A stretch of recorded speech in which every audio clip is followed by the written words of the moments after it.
Hey, what's going on, guys? I've had a lot of requests for reviews on a Savage 110 Precision chambered in 300 Win Mag.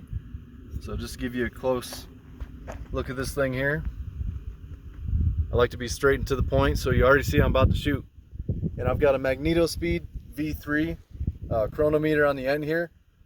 I'm just shooting some factory 150 grain factory loads. I just want to see what they're going to chrono at, so might do some hunting with those later, but just want to go over real quick a couple things I like and don't like. So the action here feels a little bit crisp. It's not butter smooth. You know, I've picked up a couple 22 250s, 30-06s, and they've been so smooth it was insane. This is not. I've got 400 or 500 rounds through it so far, and I've cleaned it, oiled it, cleaned it. Maybe I need to get this polished, I don't know, but it is very sharp, milled, you know, factory feeling, and it really hasn't worn away a whole lot. With my reloads, it's given me a couple issues. You can see in some of my previous videos trying to chamber a round from the mag.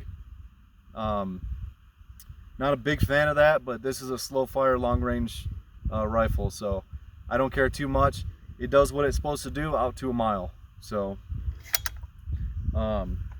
just shooting a couple of these 150 grains here. I don't even know who makes them. I don't care. I just want to shoot this.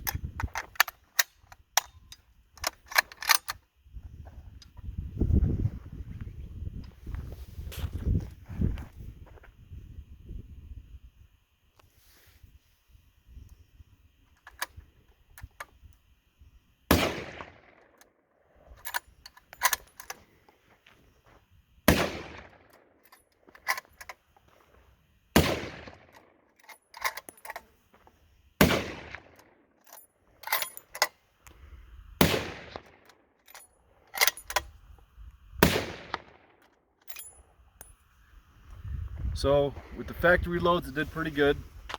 The case overall length is not very long, so maybe it helps it get out of the mag before it hits the feed ramp and get up in there. Just to go over a couple things you guys have been asking. I get a lot of asks on what height rings I'm using. I am using the Vortex 30mm for a 30mm scope, 9/10 of an inch rise, so it's 900 thousandths. I like them. I haven't had this move around or walk on me at all. This is a Vortex Diamondback Tactical.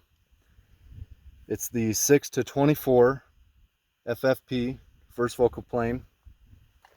The reason I chose to go with that is because at any magnification level, when it says 1 mil in here, it's 1 mil. When it says 1/10 of a mil, it's 1/10 of a mil, right? So I like to use different magnifications, and I like it to stay true. Now, the magazine, it's a little crisp.